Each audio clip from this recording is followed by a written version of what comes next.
ఇది బల్కంపేట ఎల్లమ్మ టెంపుల్ హైదరాబాద్లో చాలా ఫేమస్ అయినటువంటి టెంపుల్ అండి. అమ్మవారు చాలా సత్యం కలిగినటువంటి తల్లి, ఒక నూతిలో వెలిసింది. ఈ అమ్మను దర్శించుకున్నటువంటి వారికి సకల సౌభాగ్యాలు కలుగుతాయి. ఈ వీడియో తర్వాత రోజు వస్తుంది. ఇప్పుడు ఈ బల్కంపేట టెంపుల్ నుండి మనం సిటీలో ప్రయాణం చేసుకుంటూ అసెంబ్లీ హాల్కి వెళ్ళేటువంటి రూటు ఎలా ఉంటుందో చూడండి. ఇదిగోండి, అమీర్పేట వచ్చేసాం. ఇదంతా అమీర్పేట. హైదరాబాద్ సిటీ చాలా ముచ్చటగా ఉంటుంది చూడడానికి. ఈ అమీర్పేట అంతా కూడా చాలా బిజీగా ఉంటుంది స్టూడెంట్స్ తోటి. ఇక్కడ అందరు స్టూడెంట్స్ ఉంటారు.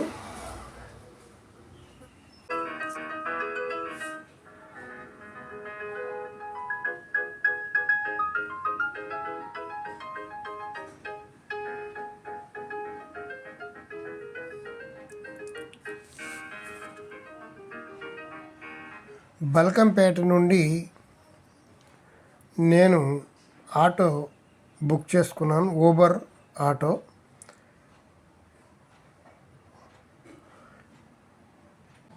₹130 ఛార్జ్ చేశారు. ప్రయాణం చాలా సుఖంగా ఉంది. సిటీ బస్సులో వెళ్తే ఇలా మీకు రూట్ చూపించే అవకాశం ఉండదు. అందుకని ఆటో బుక్ చేసుకొని ఈ రూట్ అంతా మీకు చూపించడం జరుగుతుంది. హైదరాబాద్ యొక్క అందాలు చూడండి ఎంత బాగున్నాయో.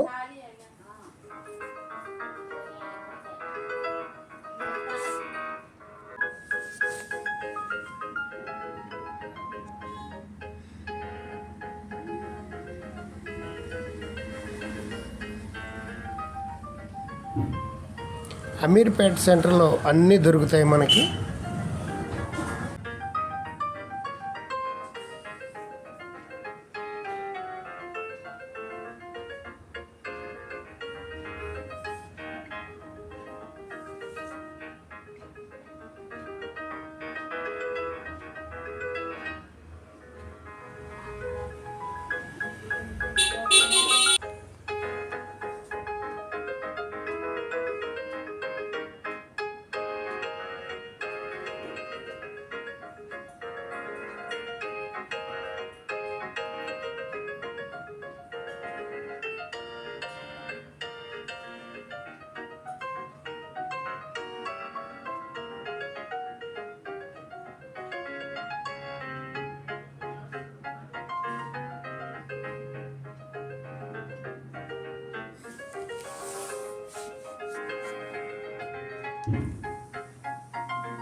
ఈ వీడియోకి ఒక లైక్ ఇవ్వండి. మా పురాణ అమృతం ఛానల్ని సబ్స్క్రైబ్ చేసుకోండి.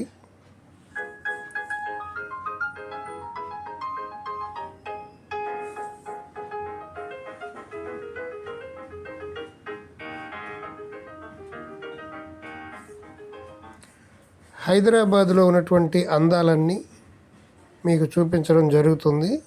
మీరు వెళ్ళి చూస్తే ఎలాంటి అనుభూతి కలుగుతుందో అలాంటి అనుభూతితో మీరు వెళ్ళి చూసినట్టే ఉంటుంది. మీరు మైండ్ రిలాక్స్ కావాల్సినప్పుడు ఒకసారి హైదరాబాదు వెళ్ళామనుకుని ఈ వీడియో చూడండి, మైండ్ రిలాక్స్ అయిపోతుంది.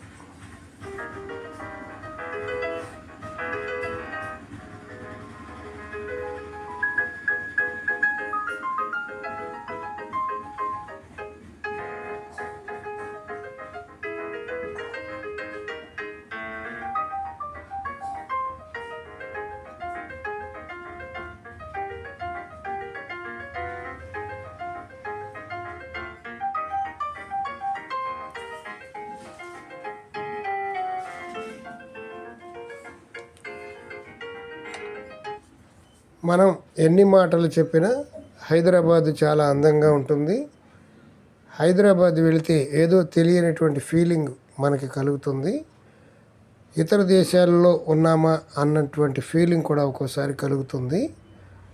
అందుకని ఈ హైదరాబాద్ సిటీ ఎలా ఉంటుందో మన సబ్స్క్రైబర్స్ అందరికీ చూపించడం కోసం ఈ వీడియో తీస్తున్నాను. ఒక లైక్ చేయండి, మీ బంధువులకు షేర్ చేయండి.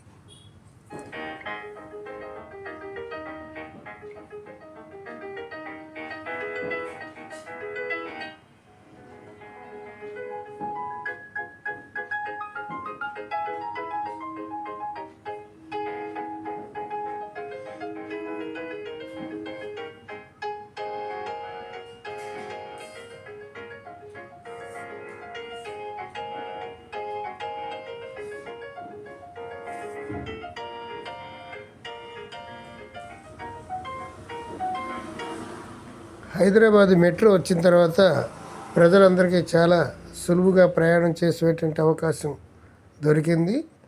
ఆ మెట్రో ట్రైన్ కూడా సాయంత్రం 7 గంటల నుండి 9 గంటల వరకు చాలా బిజీగా ఉంటుంది. చూడండి, ఇప్పుడు మనం ఖైరతాబాద్ వచ్చేసాం.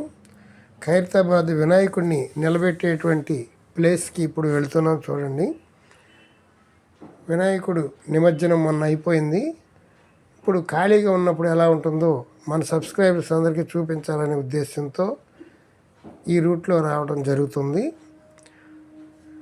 ఖైరతాబాద్ వినాయకుడిని నిలబెట్టేది ఈ సెంటర్లోనే.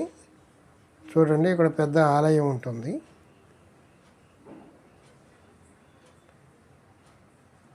ఇదంతా ఖైరతాబాద్ వినాయకుడు నిలబెట్టేటువంటి వీధి. అదిగోండి, మనకి దూరంగా కనపడుతుంది గులాబీ రంగులో. ఇదేనండి ఖైరతాబాద్ వినాయకుడిని నిలబెట్టేటువంటిది ప్లేసు. ఈ బిల్డింగ్ ఎదురుగుండానే ఒక 65 అడుగుల విగ్రహాన్ని, ఇదేనండి బిల్డింగు. ఈ బిల్డింగు ఎదురుగుండానే ఖైరతాబాద్ వినాయకుడిని నిలబెట్టడం జరుగుతుంది. ఇక్కడి నుంచి మనం కొంచెం ముందుకు వెళితే రూపాయి నాణ్యాలు ముద్రించేటువంటి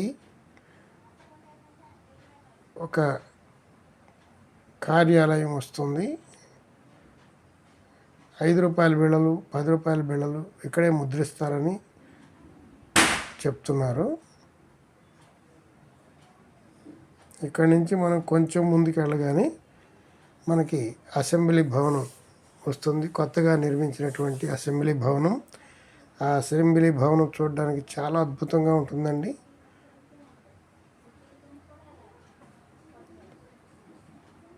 చూద్దాం రండి.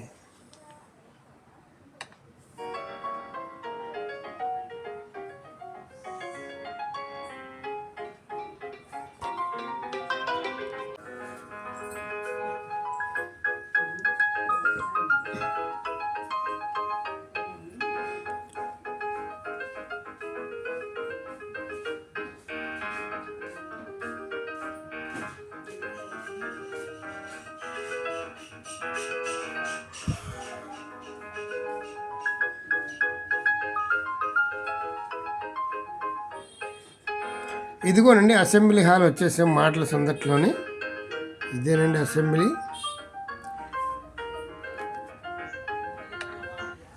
మనం లోపలికి వెళ్ళాలంటే ఆ లోపల ఉన్నటువంటి ఎమ్మెల్యే వారు కానీ ఎంపీ కానీ రికమెండేషన్ ఉండాలి. అందరినీ లోనికి వెళ్ళనివ్వరు. ఏదైనా పని ఉంటేనే లోనికి వెళ్ళాలి. మనం బయట నుంచి చూసి ఎంజాయ్ చేసేద్దాం.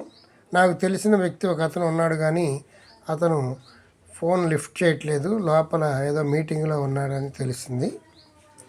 మా పురాణామృతం ఛానల్ని మీరు మొట్టమొదటిసారిగా చూస్తుంటే సబ్స్క్రైబ్ చేసుకొని బెల్ ఐకాన్ నొక్కండి. ఈ వీడియోని లైక్ చేయండి, మీ బంధువులకు పంపించండి.